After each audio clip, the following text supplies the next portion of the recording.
Yes, hello everybody. Sorry my YouTube video is late. I have some time before I start my shift. So let's get started. It is 3:35 over here. I don't start till 4:30. So let's get started with his name was Albert. Persevered and got his passengers home safely. News of his courage soon spread, but instead of feeling proud, Edward was sad, and no one knew why. One day, Boko was helping Edward in the yards. Edward, usually quite open to conversation, appeared preoccupied. Boko was worried about Edward and feared he was still hurting from his accident.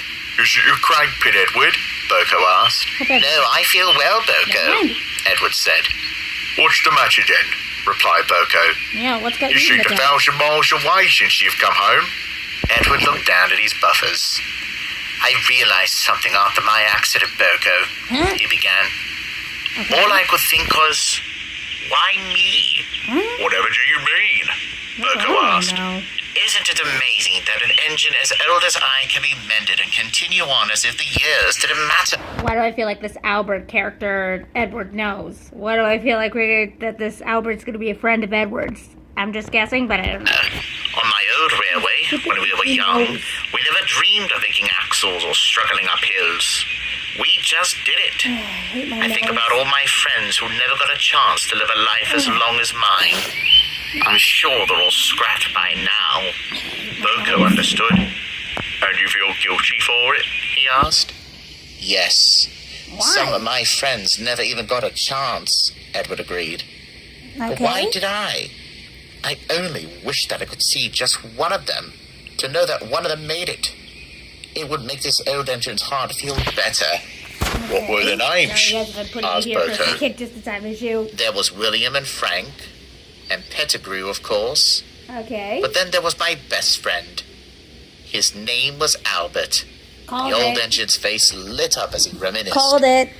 It was a different time. Slower. We weren't in such a rush to get everywhere. But it was a time of change, too. Many of the very old engines were retiring, and new engines like Albert and I were being built. Albert pulled the light local trains while I pulled the express. The other big engines wanted to prove their worth and rode like wild horses. The coaches didn't like them, but they did like Albert and me because we took our time and did things right. Good. Then again, Albert was immensely likable. He was popular with big and small engines alike, and even the trucks adored him. The coaches sang songs when they went out with him, and it was said that I didn't know it was possible for trucks to like an engine. Did you? Sorry if you keep seeing me pick my nose. It's just I had a nosebleed this morning, and ever since that it's been hurting like crazy. Babies fell asleep because he rode so smoothly. But as I said, times were changing. How so? The railway had switched ownership during a very rough patch, but there was a bigger problem looming on the horizon. Many railways were merging across the mainland, and there were rumors of mass consolidation in the future. Tensions were rising, and we were afraid.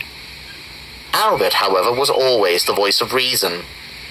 We've gotten through rough spots before, he would say.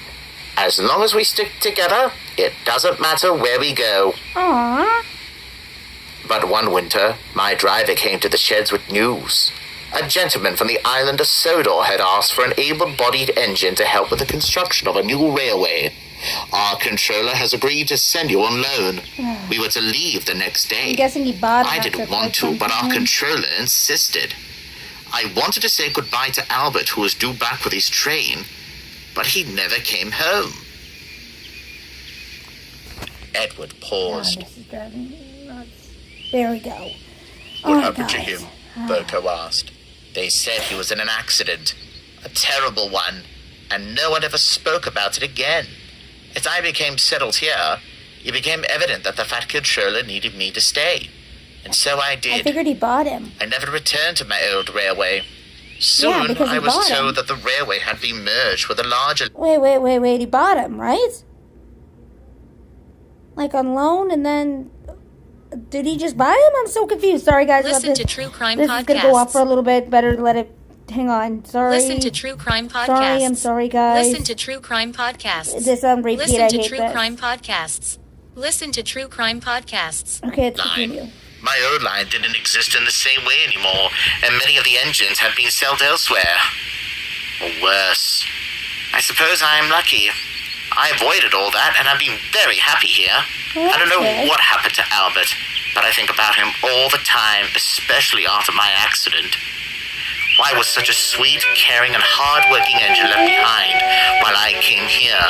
Boko didn't know what to say. He felt so sorry for Edward the Blue Engine. The conversation fell into silence. The engines finished their work and went to the sheds, and nothing more was said. The next day, Boko was at the harbor. Oh, this itch inside my nose is driving me nuts. He saw the Fat Controller at the station platform. He was speaking to the yard foreman. As the foreman walked away, Boko gave a toot on his horn and pulled up alongside. Hello, Boko. Busy with the clear, I see, the Fat Controller said warmly. Yes, sir. But work has been difficult for another reason, he said, and told him about Edward. It's normal for an engine like Edward to feel that way, said the Fat Controller. He came here during a time of great transition. I'm not sure what happened to his friends, or Albert for that matter. Something. I wish there was something we could do, Boko frowned. The Fat Controller smiled. What a small world we live in, he began. I just got off the phone with an old friend. He is the grandson of the gentleman who owned Edward's old railway. He mentioned something about an old tank engine. Albert! Weeks later, Edward was still feeling Is Albert coming to Sodor? Is he gonna buy Albert? Tell me he's gonna buy Albert. Oh, please. That would be awesome. Boko found him in the sheds. The Fat Controller needs you at the harbour station right Yes, away, please. he said. It's an emergency. Of course, Edward said. Yeah, He rocketed down the emergency. line as fast as his wheels would What let was him. really going on? When he arrived at the harbour, he stopped in his tracks. Now. Albert? Edward said, I actually shocked. timed that perfectly. Albert's kind face, now wrinkled with age, looked up at the blue engine. Well, This suits yeah. you, he chuckled. You were never one for red, too even-tempered. What happened to you? I tried to say goodbye, but was told that you were in a terrible accident. It wasn't that terrible. You know Pettigrew's Tennessee for spinning a tall tale? I was impatient at the signal before the tunnel. I blew steam and created an avalanche. I was stuck. But my guard dug me out. I was sent to the works just in case, and a gentleman offered to buy me to work on his line. I was one of the lucky ones. Edward was speechless. All he could do was smile, tears welling in his eyes, happy to be reunited with his friend. Aww. The Fat Controller decided to purchase Albert, and soon he and Edward were puffing up and down the branch line with their coaches in tow. To Boko, Edward seemed like a young engine again, going to and fro with a new spring in his step. Good. Edward no longer had to ask, why me? Because somehow, by stroke of luck, the world had heard him and had taken a chance on a little tank engine called Albert. That was a really sweet episode. Oh. I'll see you on the next video, guys. This is KBear101 signing out. Adios, everybody.